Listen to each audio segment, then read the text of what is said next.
గృహం యొక్క తూర్పు మూలలో ఉన్న ఈ రాయినే హజరే అస్వద్ అని అంటారు. హజరే అస్వద్ అన్నది నేరుగా స్వర్గం నుండి దింపబడినది. ఈ రాయి మొదట పాలవలే ఎంతో తెల్లగా ఉండేది.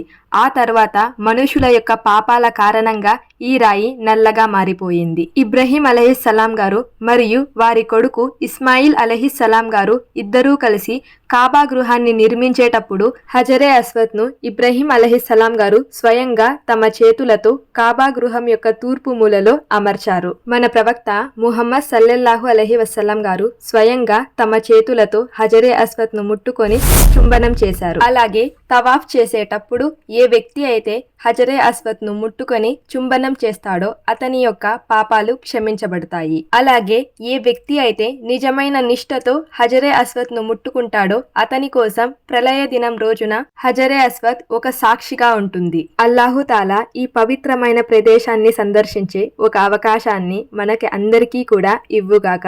ఆమీన్. కాబా గృహం యొక్క